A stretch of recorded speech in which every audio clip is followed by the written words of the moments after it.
And good morning, everybody. I can see we're starting to fill up. I'll give a bit more or a minute or so the list grows bigger and bigger.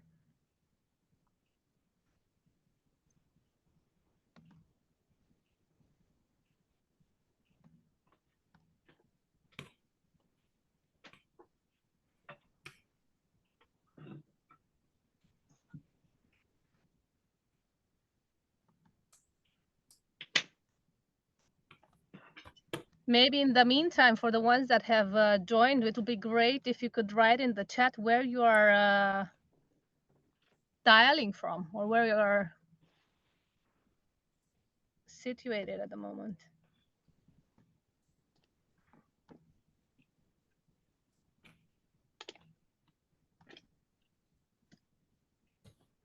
And I can see Denmark and UK, Switzerland, Germany, Amsterdam. We are quite Poland, Ireland, Indonesia. Good afternoon.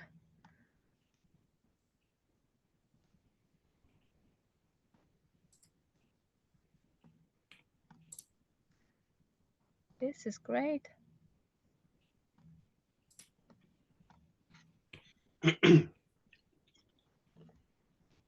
I think I can see we are over 40 participants now. Maybe less than, well, less than what we registrations, but I'll go for it. And my name is Mihaela Tapu, and I represent the Sustainable Procurement Pledge, the Denmark chapter.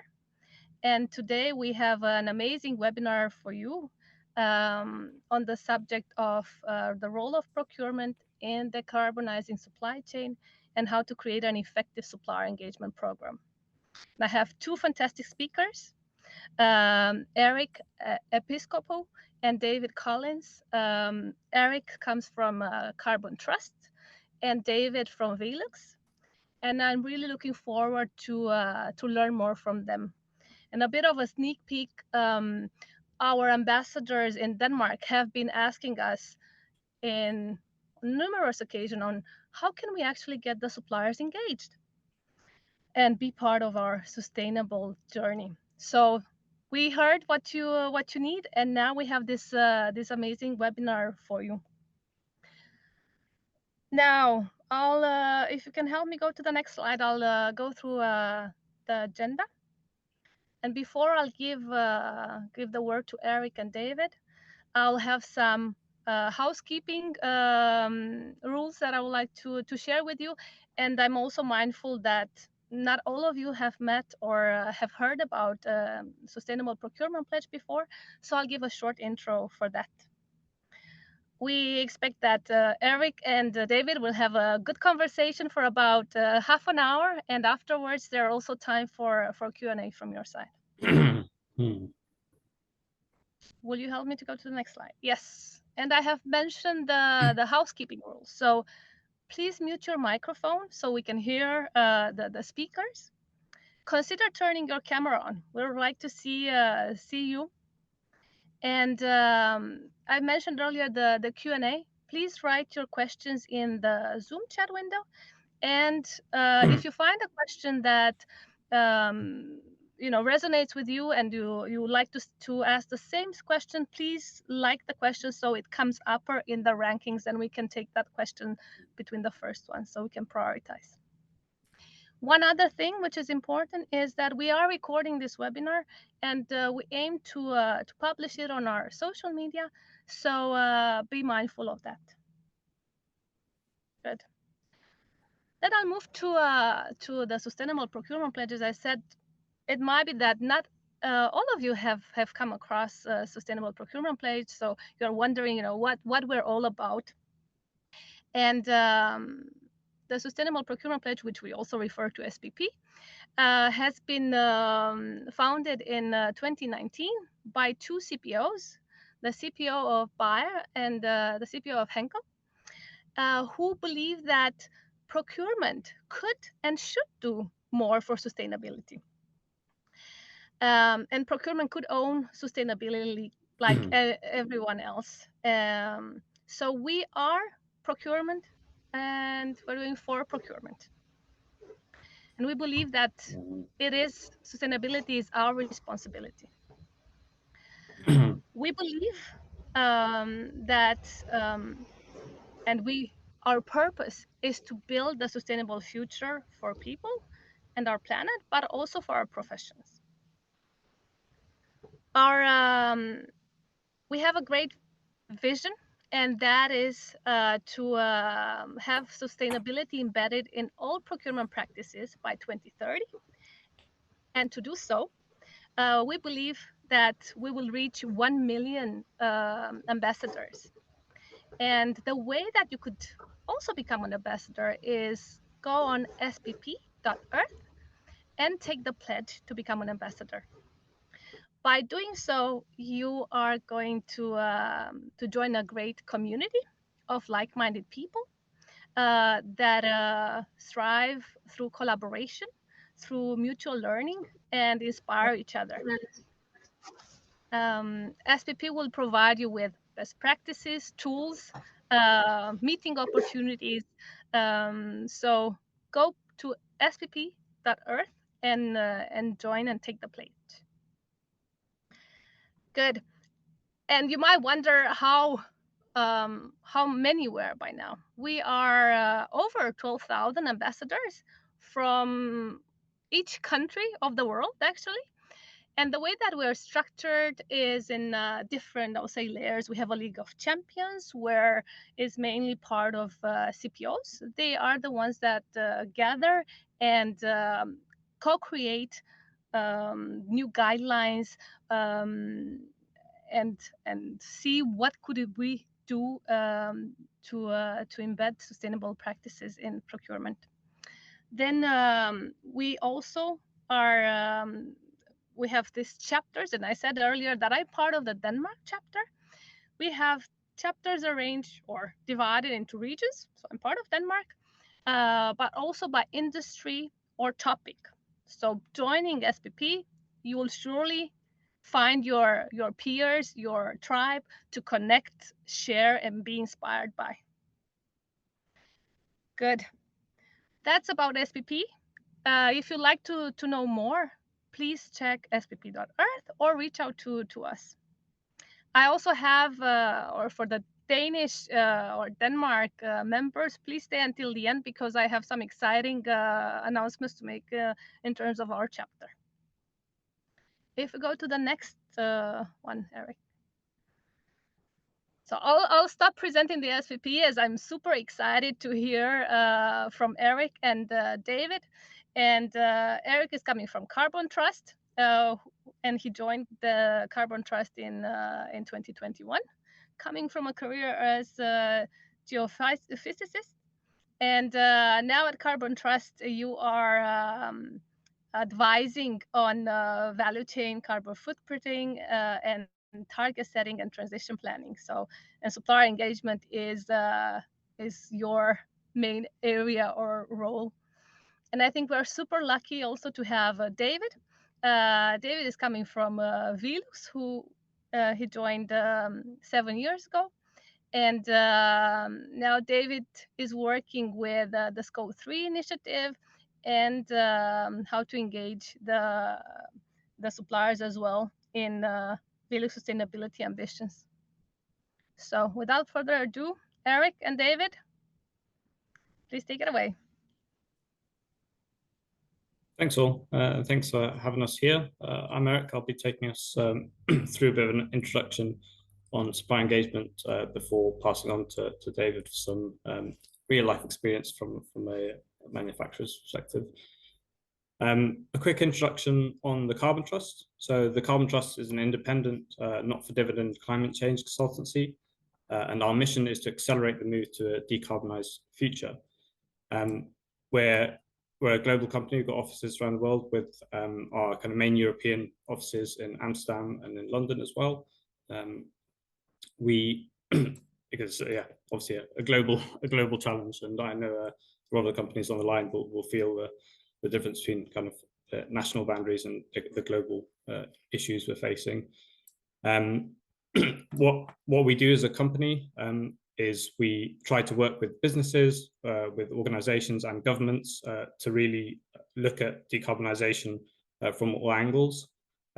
So we were established in 2001 with over 20 years of experience in the sustainability industry. We've been able to work with businesses to develop strategies in their sustainability goals.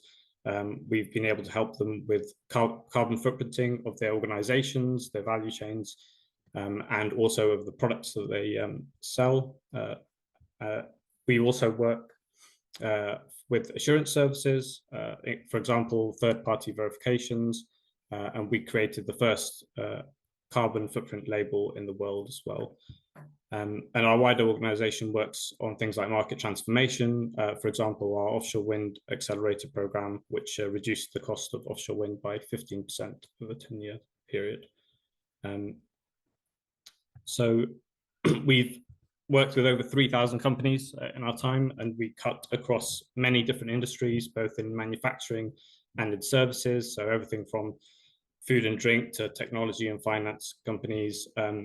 These industries have very joint challenges. We face a lot of similar issues, but obviously working in very different environments with different supply chains as well, which is going to be really important for this call.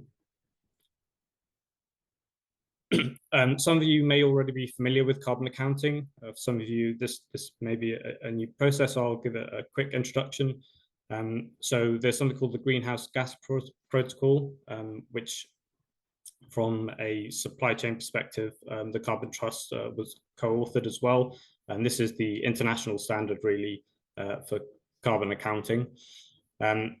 What they do is they split into scopes. So we have emissions scope 1, 2, and 3. The first two scopes are really about your organizational emissions. So that's what your operations are emitting. So typically that's things like the electricity you're using, any fleet or transport that you're operating, any fuels that you're combusting on site. So it's really about you as a company and what you're doing on the ground. Scope 3, which is what we're going to talk about today, often actually has the majority of emissions for a company, and it's split up into 15 categories. But not all 15 categories are equal. There are 2 or 3 categories which tend to hold the majority of company emissions, and there's a strong overlap between the most important categories to companies and the ones I'm highlighting here, which are the ones related to procurement. So yeah, for some of you, these may not all apply, but what we see is there's a category called purchase goods and services, and we'll often find that represents the majority of Scope 3 emissions, and Scope 3 emissions are often the biggest part of the company's emissions. So procurement has a really important part to play. Everything upstream of your operations can sometimes be hidden in the way that the emissions happen, but it is a really material part of your value chain. Before we get into the meat of supplier engagement, we'd like to run a quick poll just to get some insights from your side, see the scale of your challenge and how sustainability plays a role. So you should have some questions coming up now. So first of all, roughly how many suppliers do you work with? So if you just give a rough indication, it doesn't have to be too exact. The second question, I'm not sure if we'll be getting results first or we'll go through all the questions actually, but okay, here you go. Already got results. Thanks everyone for answering quite quickly. Well, I didn't quite catch them. Catherine, are you, do you have the poll? Yes. Answers? Would you like to go to the next one, or would you like to see it again? Yeah, it'd be nice to just see the results, just so we can have a chance just to see what the scale is. So yes, I can see here. Great, thanks so much. So there's a fair few people who are in that kind of 1 to 100 sort of bracket, or 1 to 1,000, I would say. But a large majority sitting at thousands of suppliers. So it is really a large scale problem, and we'll talk a little bit about segmenting that supplier base and understanding how to focus on the right suppliers. Thanks, Catherine. Can we go to the next one? Yes, next one is coming. Super. So on a scale of 0 to 10, what extent does sustainability play a role in procurement decisions? So in your procurement decisions, are you discussing with suppliers anything about sustainability in general? Is it a quantified element? So do you rank them on sustainability? Do you so just give a qualitative indication of of how sustainable those practices are.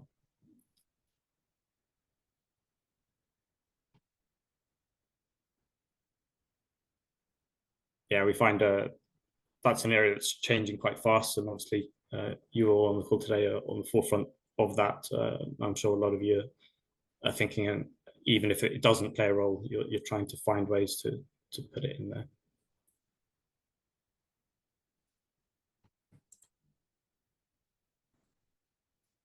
So I'm not sure if the answers are ready on that one.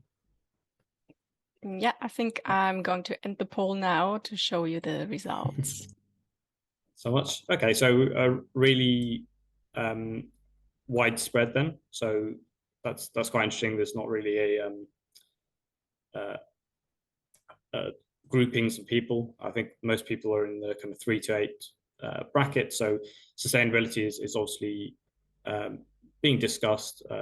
It's obviously a part of the process, but I guess not very many of you have it without. Sorry, have your practice without sustainability in the picture, which is good to hear. And only a few of you have it at kind of that 9 to 10 with it, where it's a really strong, maybe quantified effect. So yeah, very interesting. Thank you. So the next one, it's an open text field. So just share whatever you're happy to share here. But the question is, what sustainability KPIs are incorporated into your procurement process? So that's really kind of core KPIs. If there's any link between the procurement KPIs and your company-wide KPIs, for example, just if there's any information, I appreciate that may not be the case for everyone on the call. But if anyone can provide an answer, that would be really useful.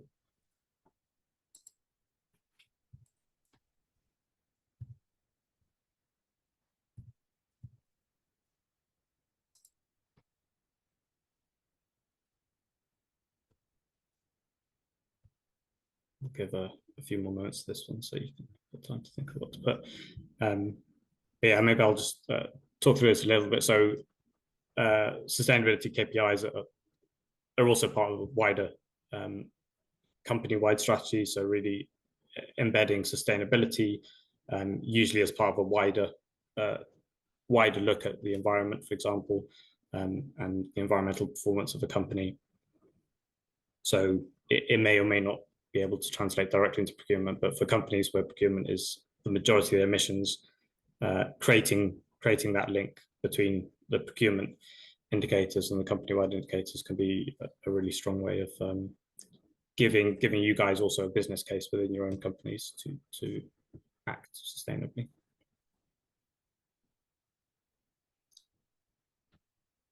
So Catherine, I'm not sure if we've had any results on this one. Yes, we have already 25 answers. Okay. I would suggest I end the poll here, but invite obviously everyone who is still working on it to put it into the chat. This way we can also collect them and share with you.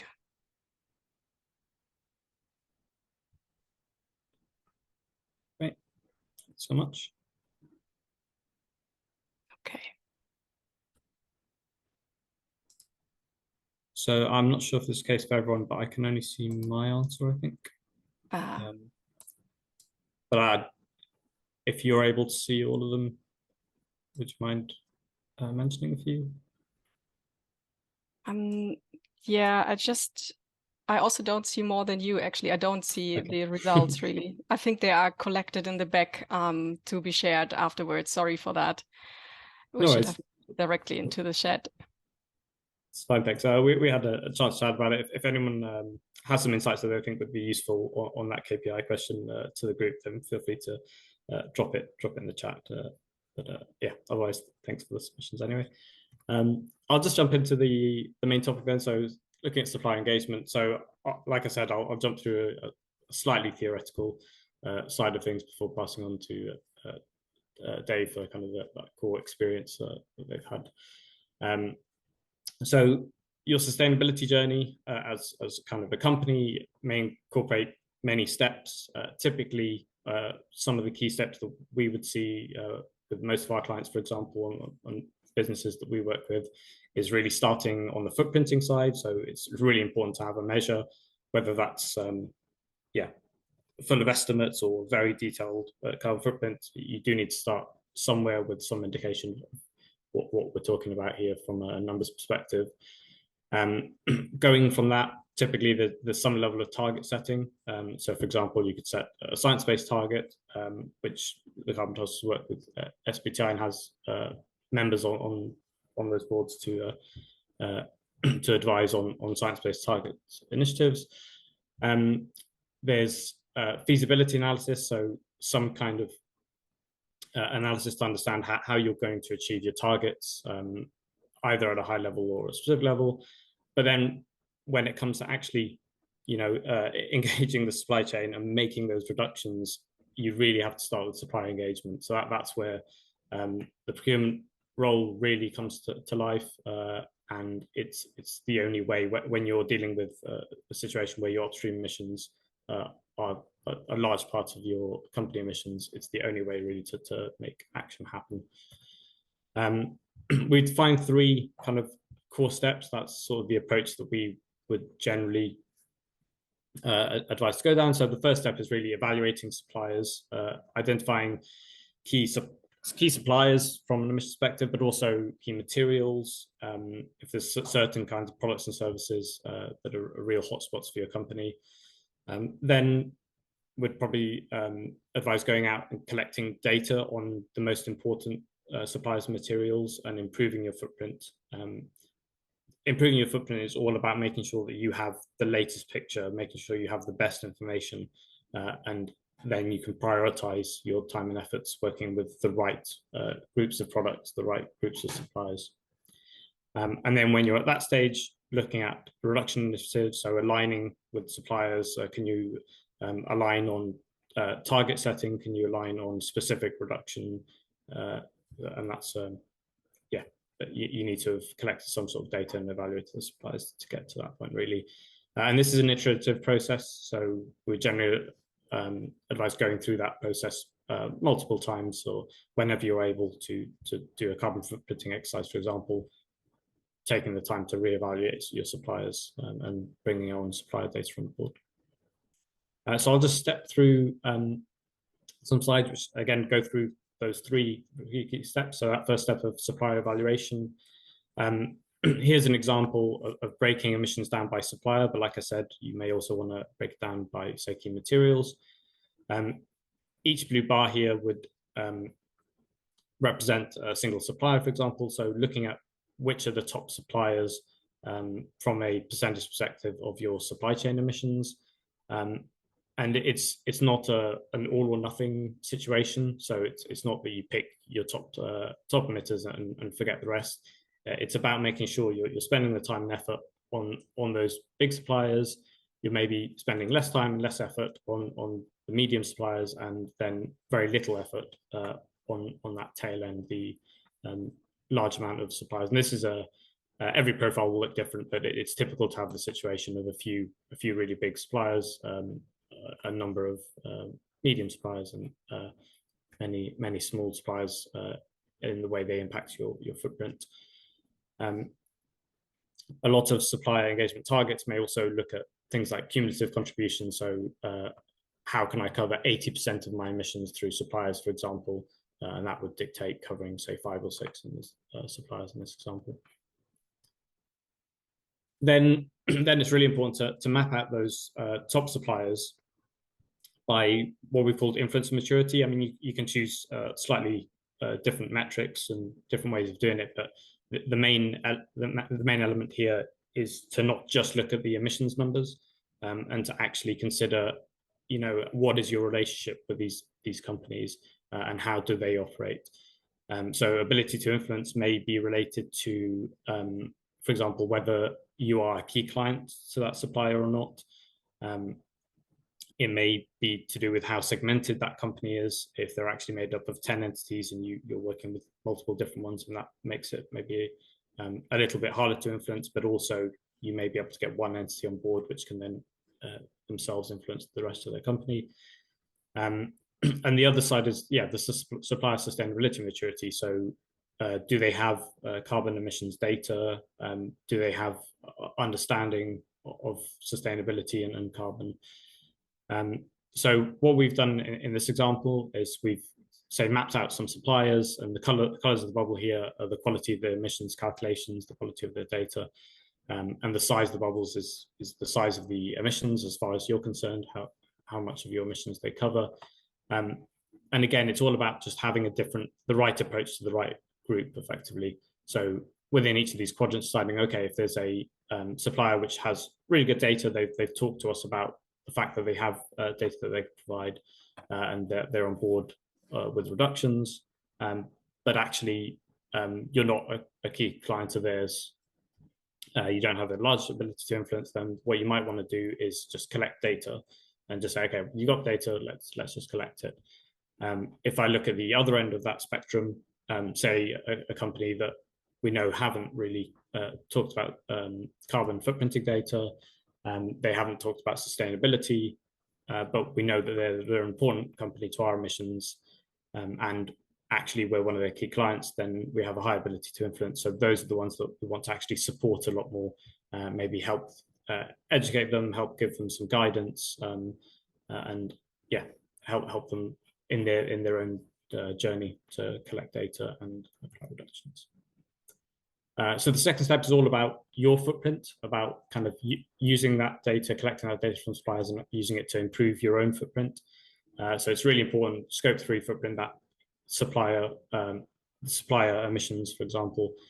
It's really hard to get good data on those.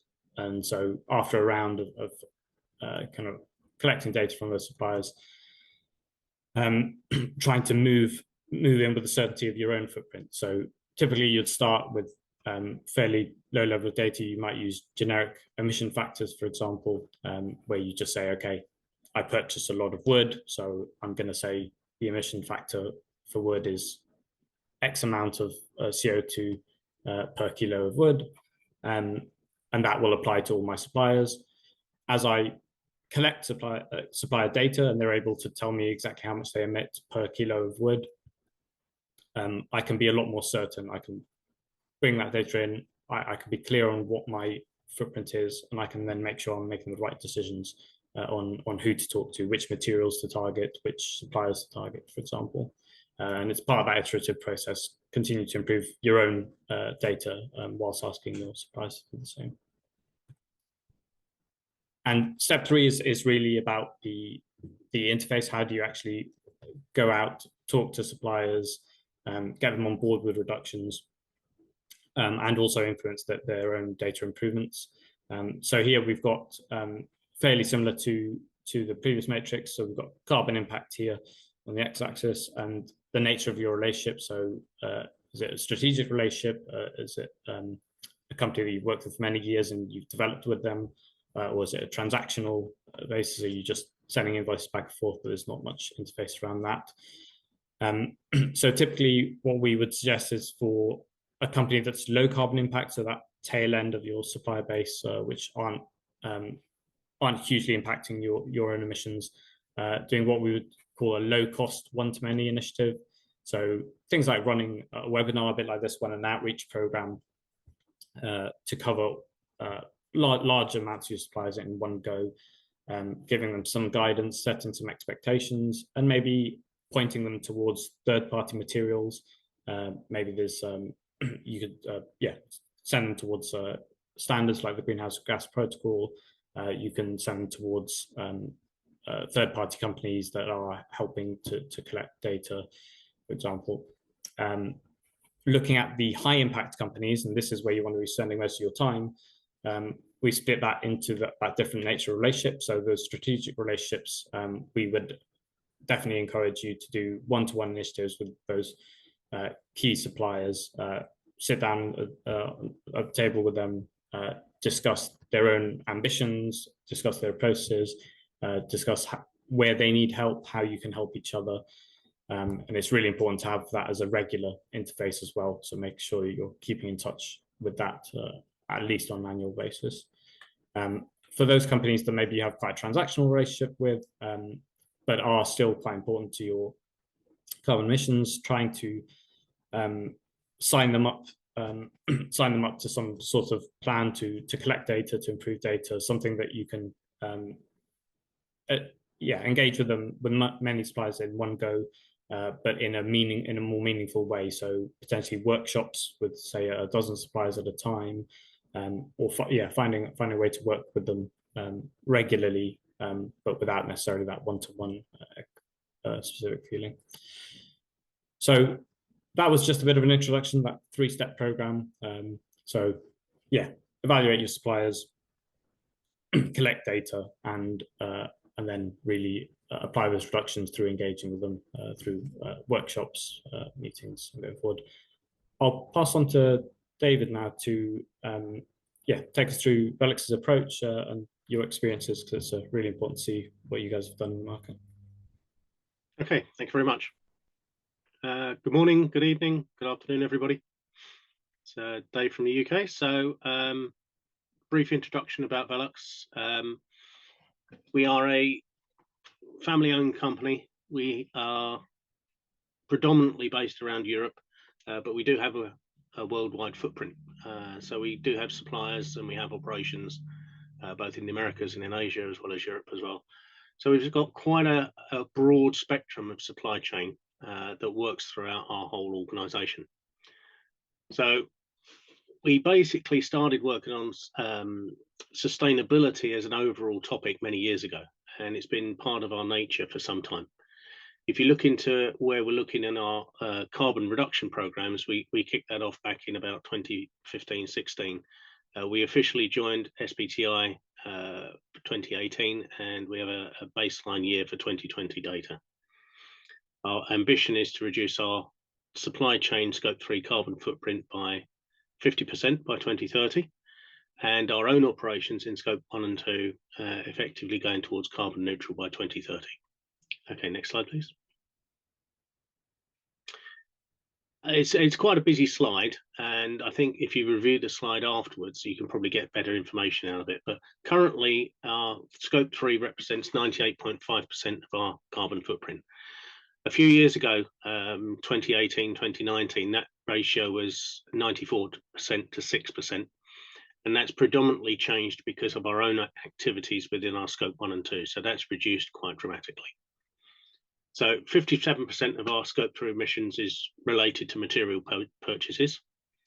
And another 11% is related to indirect purchases. It's broadly spread across the whole spectrum once you get it outside of direct material purchases.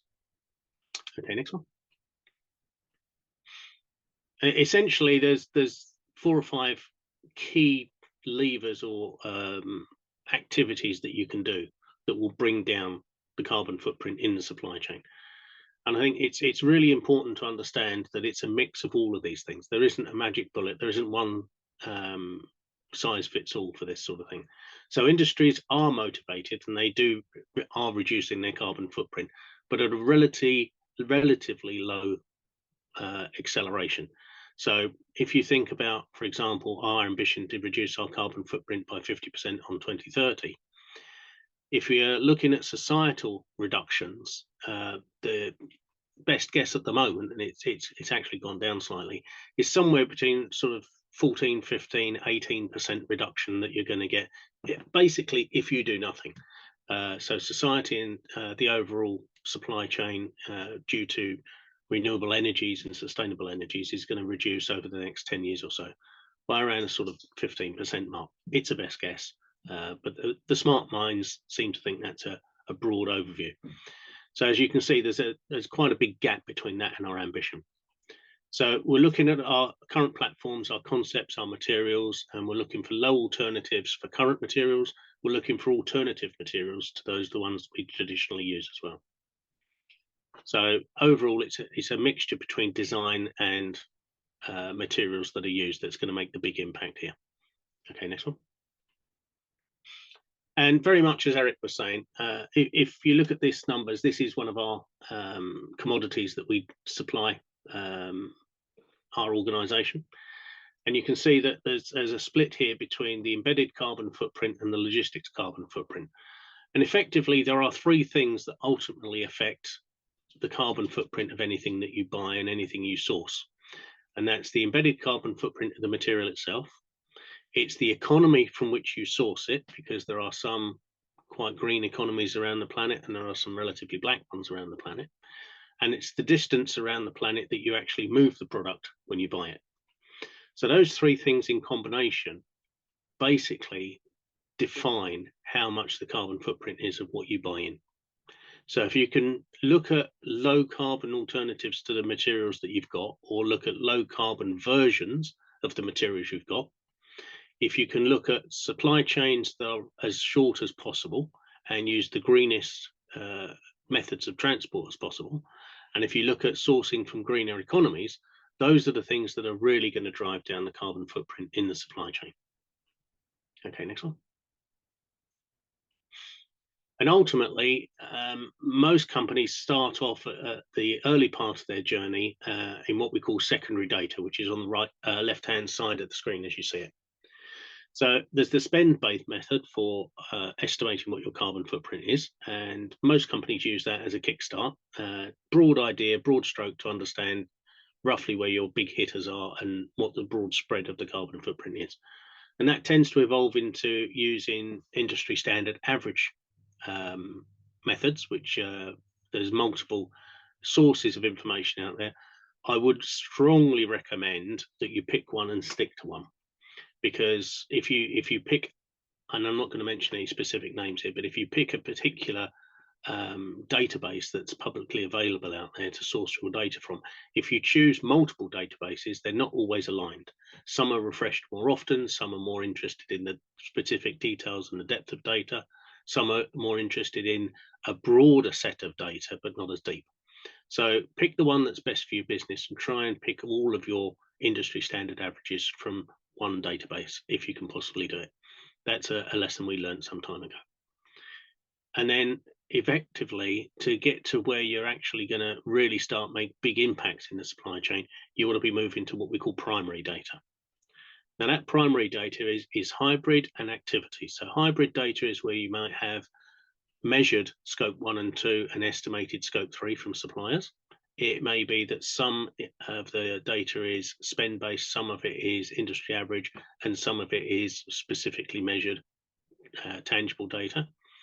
And then you move up to activity data, where you're pretty much talking at the level of EPDs, environmental product declarations, or LCAs, where you've got a complete breakdown of the carbon footprint of what it is you're buying from those specific suppliers. So there's an evolution as you go through data collection. You'll find that the spend and the average data is really good for kickstarting and the first year or two to give you a broad idea of what to shoot at. But as you want to drive down towards specific activities that are going to really affect the footprint, you've got to be really moving towards the primary data, which is the hybrid and activity data. Okay, next one. So one of the things that we've done with our organization is we've dived into CDP, which are probably the largest group of companies for collecting data. And it's effectively a storehouse for information from various suppliers. So if you ask your suppliers to sign up to CDP, they then make a declaration every year, the Carbon Disclosure Program, and they make a declaration every year. And in that declaration, it says, what is your carbon footprint? How is it split? And that is updated every year. So we have strategic suppliers that we work with very closely to look at developing low carbon materials and alternatives to our traditional materials. That's probably taking care of around 25% of our carbon footprint. If you then look at the next level down, which is the broad area that you see in the middle of the range, so from around 20% up to 75% of our carbon footprint, we're steering towards putting them into the CDP and have that reporting done. The advantage of CDP is that it's updated yearly, so you capture those incremental changes that I was mentioning in societal greening by that data every year. And what we've done is we've run workshops with our suppliers. So we've done introductions to groups of suppliers, and I think we've taken about 80 suppliers through these workshops this year. We kick off with a Scope 1 and 2 introduction and an awareness of Scope 3, and we bring our suppliers through an evolutionary journey which accelerates their ability to capture carbon footprint and then obviously do something about it, but also report it into our organisation as well. So the average response rate for CDP is around the 60% mark, but due to our activities this year, we hit 87% response for the suppliers in CDP, which is really good because it means that we're capturing a large proportion of our carbon footprint in primary data. So our ambition going forward is to hit 70% of all our carbon footprint measured as primary data by the end of next year, and we're well on our way to that. Currently, I think it's around 58% of our data is primary data, and it's taken us about 3 years to get to that point. And a lot of that is the engagement with the supply chain.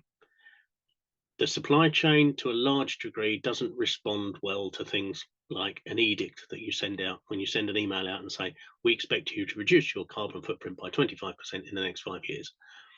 You'll just get numbers back that, to a large degree, tell you what you want to hear, with not necessarily any tangible evidence behind it or even activities. So my advice, and certainly our practice, has shown that we get much better response from our supply chain if we invest a little bit of time, a little bit of resource, and a little bit of money in actually going out and proactively engaging with the supply chain. And that gives us a double benefit. First of all, it gives us that one-to-one relationship or one-to-a-few relationship with our key suppliers that are predominantly responsible for our carbon footprint. But it also gives us the ability to tactically change and move around where our activities are focused, so that we're using the resources that we have got in the areas that are going to give us the best benefit. So the biggest bang for the buck. If you don't have this primary sort of data, if you don't have this deep understanding of how the supply chain is working, it's very difficult to shoot at the right targets. And the broad approach of sending out edicts or sending out requirements as part of a contract, it's not going to get you anywhere to a large degree because you don't know what you're getting. It's almost impossible to measure it, and it's almost impossible to influence it. And you basically get what you get, and a broad swathe of the information and the data you get is largely going to be telling you what you want to hear. Okay, next one.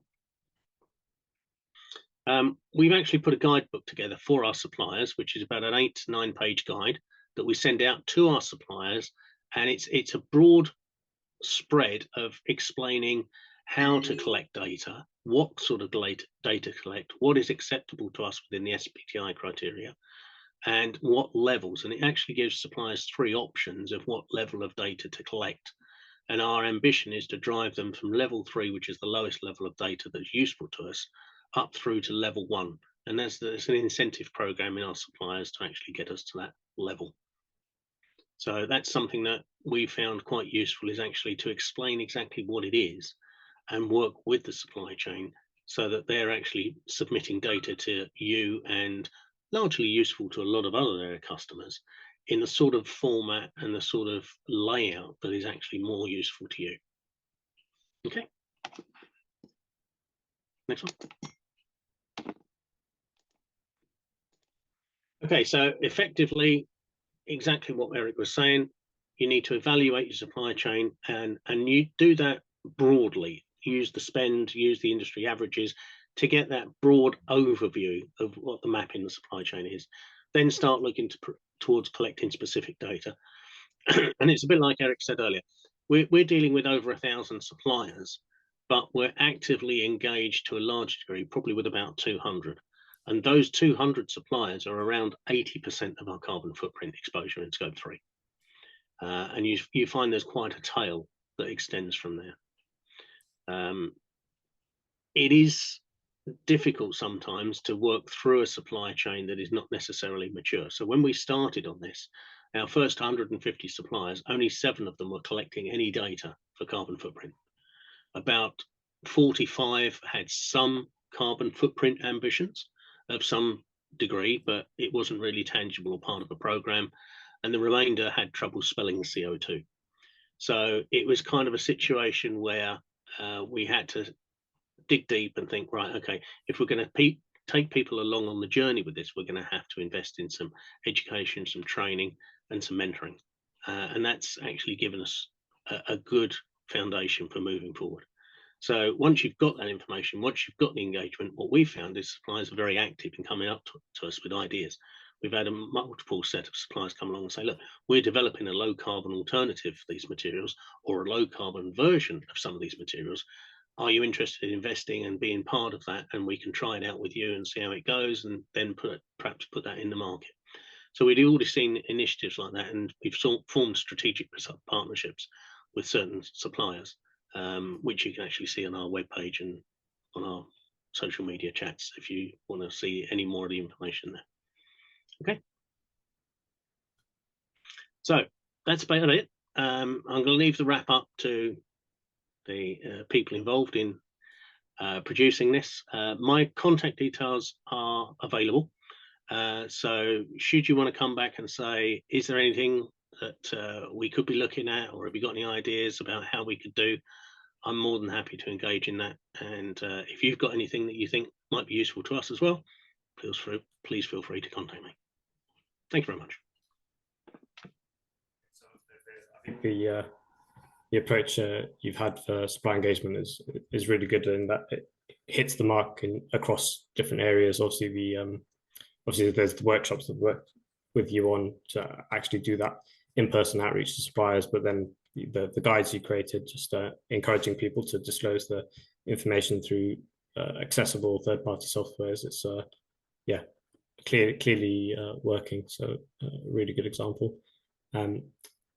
Yeah, thanks so much. I'll pass on as well back to Mihaela, but just before I do, just to let you know, here's some contact details from the Carbon Trust side as well, if you want to get in touch with anyone either related to this conversation or just in general with any inquiries. Thank you.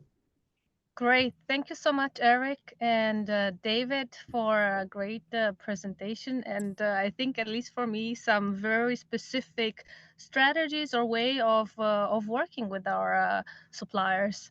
So that's amazing. The recording will be posted on our social media, so you can again review, and you can see the contact details for David and the Carbon Trust team, as well as we'll upload the presentation on spp.earth. And David, you're not off the hook yet, because there are some questions that came here for you. So I'll start. We still have a bit of time left, so I'll start addressing them to you. Okay, I've just put my email in the chat there. I know it's on the back of the presentation as well. Some of those questions, they're really good questions, and they're deserving of much better than a 3 or 4 word answer at the end of a web podcast. So if you'd like to drop me an email with some of those questions, I'll be more than happy to give you a more robust answer. But broadly speaking, some of the questions I can see already in there are really around how can you trust the supply chain, and how does CDP collect the data? Well, CDP send out on an annual basis a questionnaire to suppliers. The suppliers fill in the information, back it up with various types of data, and then submit it into CDP. And then if you're a customer of that supplier, you can apply to CDP to gain that information. So the supplier only has to do a declaration once, put it into CDP, and then you can have 100, 200 of their customers all collect the data from CDP. So it saves them doing it in multiple formats, and it saves them doing it in multiple ways to different customers. So it's a real benefit from a supplier point of view to put the data into CDP. And secondly, from a point of view of trusting the data, to a large degree, what we tend to do is we do a screen check of some of the data that we get. Now, we've engaged with a lot of these suppliers, and they've been through our training. So to a large degree, we can understand exactly how they're creating the data. One word of caution I would say is there's a lot of information out there on EPDs and LCAs. These are done to an ISO standard, and they are a very good environmental product declaration for a particular material, but the carbon footprint that is generated within those EPDs is not necessarily SBTi compliant. So, for example, it can include things like offsets, carbon capture, mass balancing, biogenic feedstocks. All of these things are not necessarily in line with SBTi requirements. So you have to be a little bit careful and perhaps decompose some of the EPDs you get. So we do scrutinize the data that we get from our suppliers. We do sampling audits from our suppliers, but also when they supply data into CDP, they get a score on the integrity of the data that they're putting into the CDP. So they actually get a score between A and F, A being the highest mark within CDP, that says the integrity of the data they've submitted is sufficient and deep enough to generate good data and numbers. So F is basically they filled in their name and address and the date.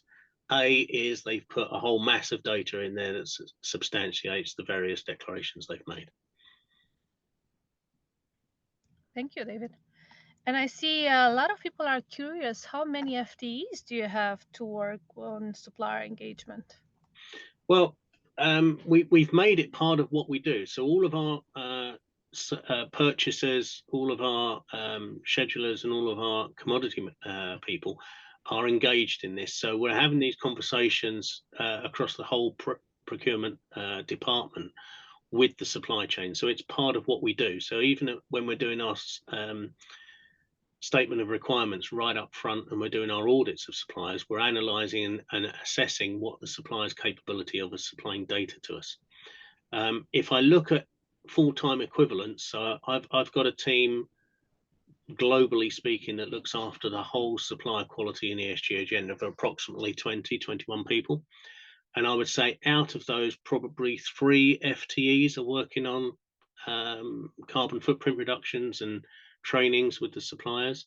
Obviously that's spread across 8 or 9 different people, but they do multiple tasks. So I would say probably about 3 FTEs if you were looking at combining all their activities into individual people. Great, thank you. I'll take one last question, and that's from the early beginning. Maria Veludo was wondering, or she's saying that it's hard to go through sustainability related issues behind the basics when the majority of suppliers are IT developers and outsourced services suppliers. Do you have any good advice for Maria? Yes, I mean, again, you can start off with spend-based and industry standard averages, but there are emission factors out there for IT services, for consultancy services, for effectively what you would say is they're kind of indirect services in the sense that they are not necessarily actively providing materials into you, but you know, we've engaged with quite a few larger companies, so consultancies like Accenture, Deloitte, Microsoft, who are suppliers to us of those sorts of services, and we found them very open and cooperative when we've been asking for information. So there's a school of thought out there that says, well, there's no point in asking for information from Microsoft because they'll never talk to you because we're so tiny. They're not interested. But if you actually get engaged with some of their public relations exercise people and some of their web pages, there's a lot of information there that you can download. Right. Thank you, David. Then I see there are a lot of other questions in the chat, but we don't have time for them. Instead, David has shared his email address and as well as a Carbon Trust team. And I encourage you to reach out if you have any specific questions to them. And I think this is what I love about SPP, that we all come together and help each other, collaborate, share ideas, and work for embedding sustainability in procurement practices together. As I promised earlier on, I have some great news for the SPP, the Denmark chapter. And now we have also a LinkedIn group that will foster more conversation and interactions between our members. So please scan the QR code and join the LinkedIn group. And I'll give you 1 second for that.